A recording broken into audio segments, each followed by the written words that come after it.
Hello everyone and namaskar. Today's discourse is a guide to human conduct part 2. Satya. Parahirtitam van manaso yatartatvam satyam. Satya implies proper action of mind and the right use of words with the spirit of welfare. It has no English synonym.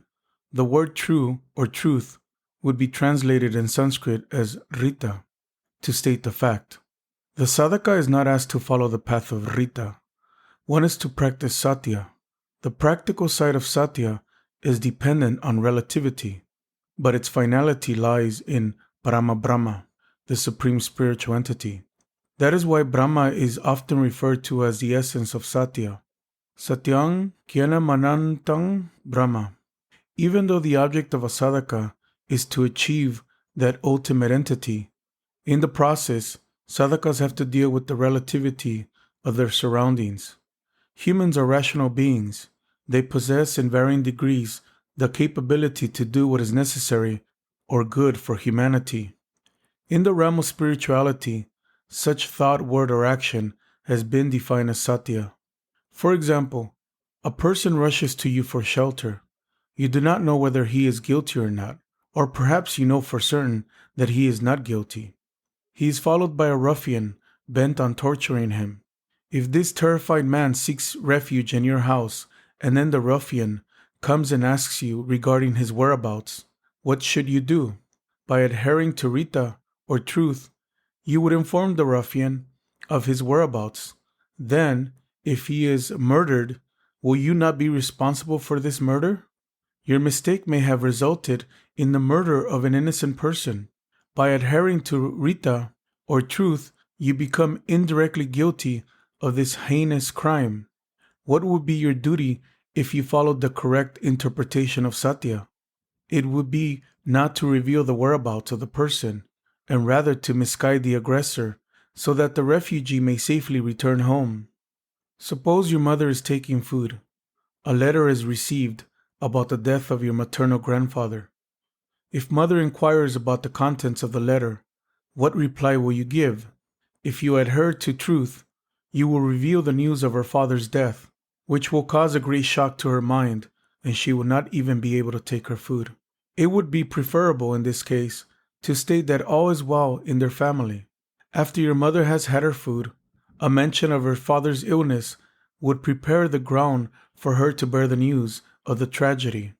In this way, even though something other than truth was uttered, the dignity of Satya has been maintained. Asteya. Paradravya paraharano tyago steyam. Not to take possession of what belongs to others is asteya. It means non-stealing. Stealing may be of 4 types. Number 1. Physical theft of any material object. Ordinarily, those persons who steal material objects are called thieves. But thieves are not only those persons who flee with stolen objects after committing armed robbery. Whatever is taken in possession by the use of brute physical force, of arms, or of strength of intellect, whether it is money or goods, amounts to theft, because behind such actions there is the intention of taking others' property deceitfully.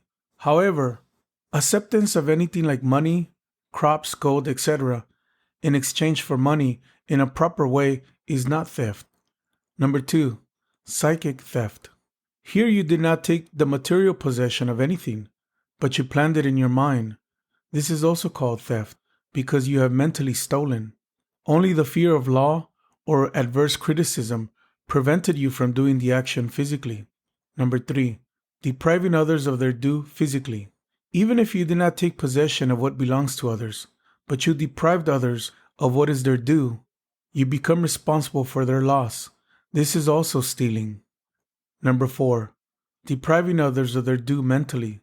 If you do not actually deprive anybody of what is justifiably their due, but you plan in your mind to do so, that too amounts to theft.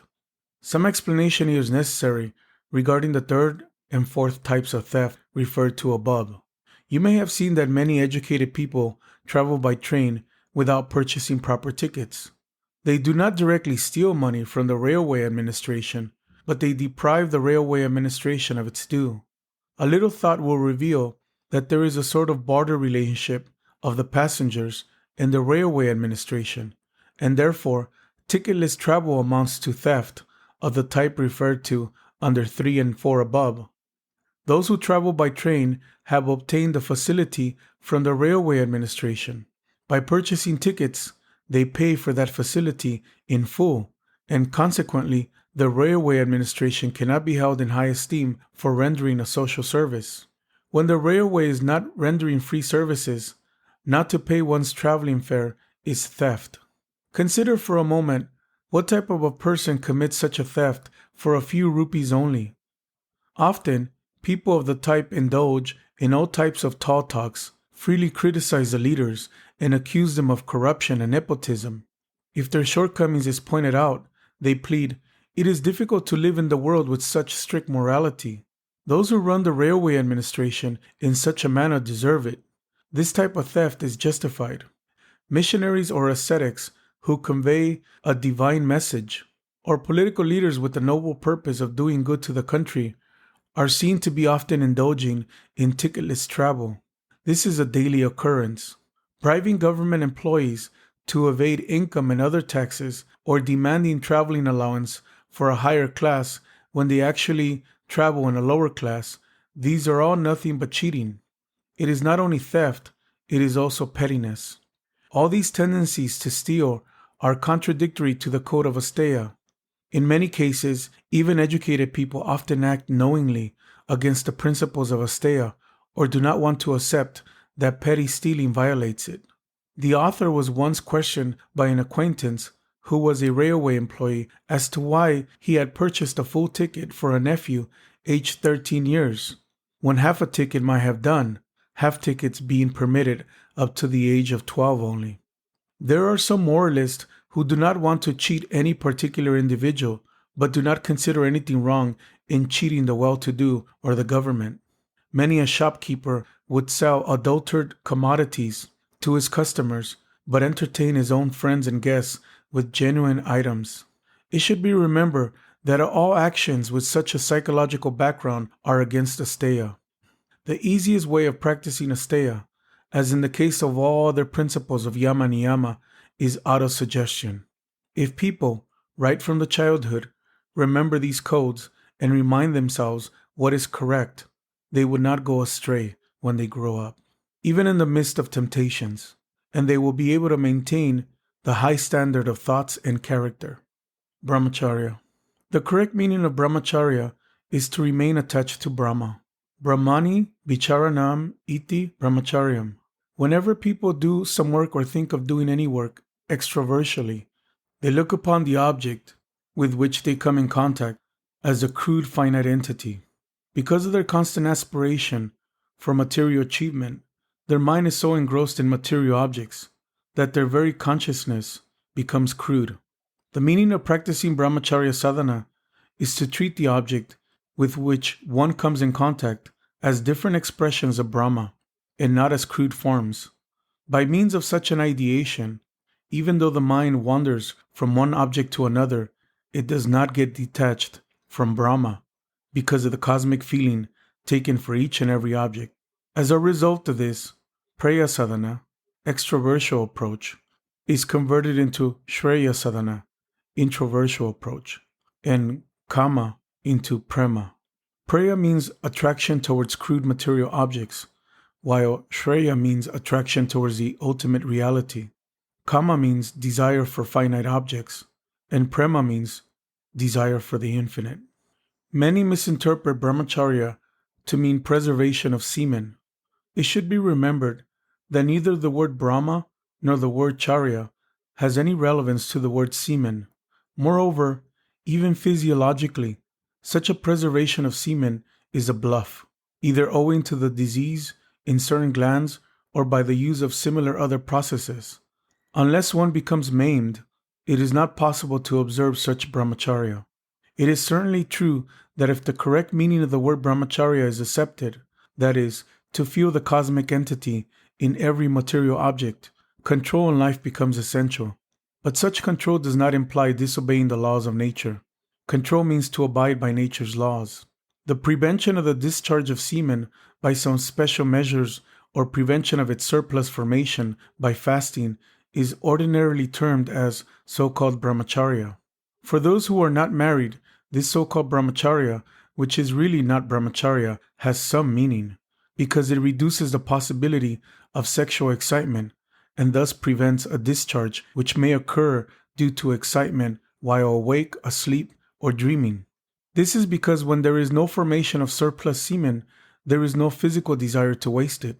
Further consideration will, however, show that this so-called brahmacharya is worth. Are the prevention of formation of surplus semen and the loss of surplus semen not one and the same thing? All that can be said is that the first alternative is good for the unmarried and the second for the married. People who by different suppressive methods seek to prevent the discharge of semen create a bad reaction on their body and mind. Their bodies become rough and lack in luster.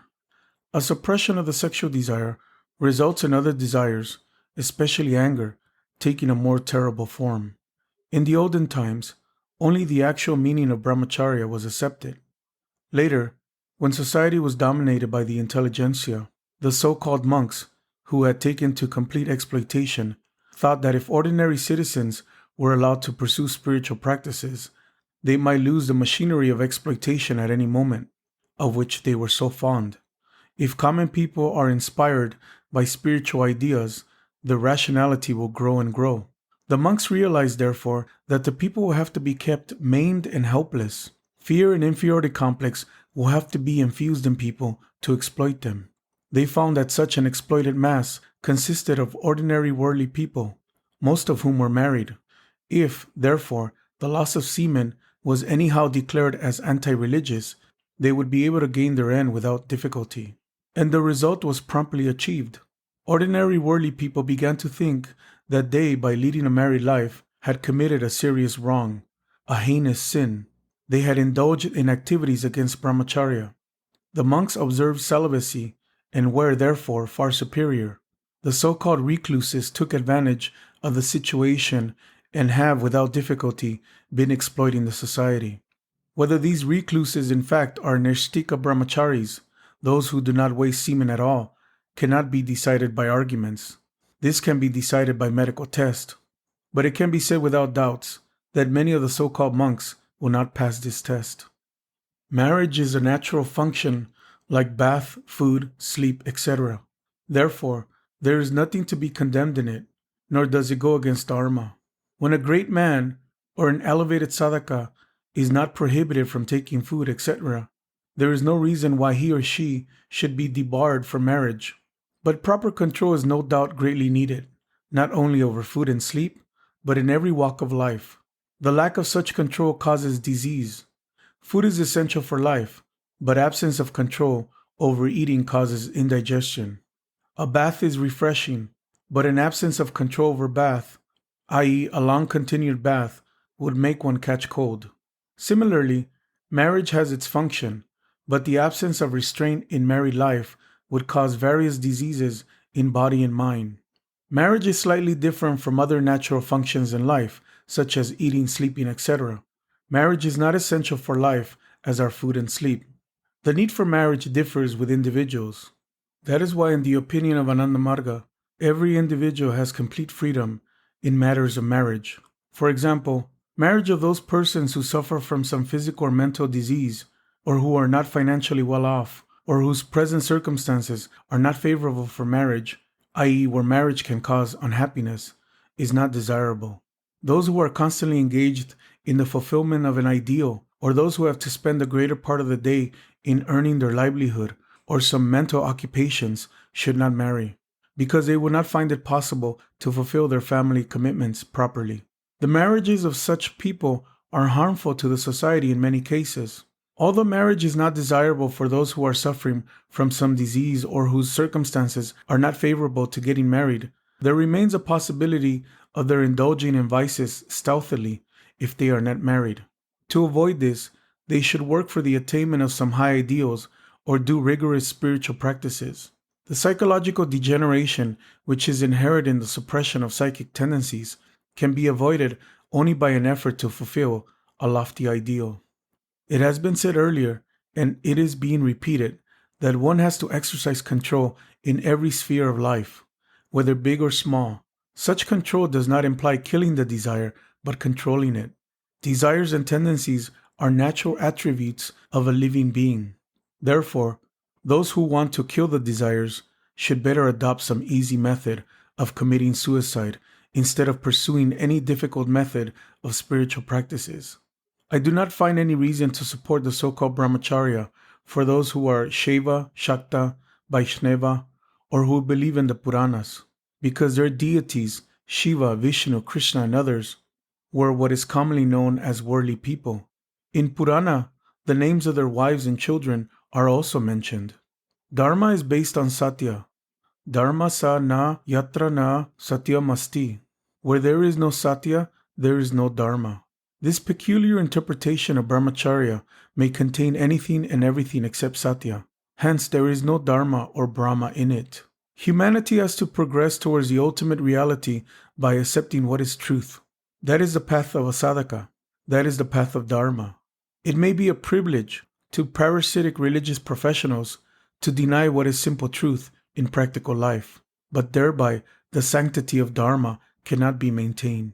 It is not the path of Satya. It is nothing but hypocrisy. Aparigraha. In case of enjoyment of any material object, the control over the subjectivity is called brahmacharya, while the control over objectivity is aparigraha. Deha raksha tirikta bogasad danas vikaro parigraha. Non-indulgence in the enjoyment of such amenities and comforts of life as are superfluous for the preservation of life is a parigraha. For our existence, we require food, clothes, and also a house to live in. Provision for old age and money and cultivable land for one's dependents are also essential. Therefore, a number of factors have to be taken into consideration to determine an individual's necessity for the preservation of life. It may be that the requirements of any two persons are not similar. It is therefore difficult to determine the minimum requirements for any particular person, because it is entirely a relative factor. The minimum requirement of a person can, to some extent, be determined and decided by the society. For example, no one should accumulate more than a certain amount of money, or no one shall possess more than a certain number of houses, or no one should be owner of more than a certain area of landed property. But it is not possible for the society to fix the minimum limit in all spheres. Even after setting a limit for land, property, etc., it is not possible to fix a quota in respect of edibles. The voracious may overeat and be attacked with diseases. The seekers of luxury may overspend on their luxuries and incur debt. That is why it would be easier for an individual to be established in a parigraha if the individual and the society work together cooperatively. Those items of personal requirement, which are left to the discretion of the individual, largely depend on the conception of that individual's happiness and comforts. This also changes according to time, person, and place. For example, one person may easily bear certain physical hardships, while another person, under the same circumstances, may possibly die. Under these circumstances, the latter requires greater comforts of life than the former to remove his or her difficulty, and this will not be against a parigraha. The place is to be considered also. In the summer season in India, woolen clothing is unnecessary, but it is a necessity in Siberia during that time. Time should be considered also. The minimum necessity of an ordinary person today is not limited to the minimum necessity of an ordinary person in prehistoric age. The reason is that the objects of pleasure are more easily available today and will be even more easily in the future. Therefore, while practicing a parigraha, if the time factor is neglected, one will become unfit for social life and will have to withdraw from the physical world. Advocating the use of raw sugar, i.e. gur, in the age of sugar, and bullock cart in the age of railways, has no meaning in practice of a parigraha. Today, for an ordinary person whose time is not more valuable than that of another, traveling by airplane is definitely contrary to a parigraha, whereas traveling by rail is certainly not against a parigraha. That is why I said that the society may help individuals to be established in a parigraha by setting a standard in certain spheres of life, but the complete establishment in a parigraha ultimately depends on the individual. Aparigraha is an endless fight to reduce one's objects of comforts out of sympathy for the common people, after ensuring that individuals are able to maintain solidarity in their physical, mental, and spiritual lives for themselves and their families. In practicing aparigraha, the objects of pleasure will increase or decrease with person, place, and time, but the definition of aparigraha, as mentioned above, will be applicable to all persons in all countries and at all times. Thank you.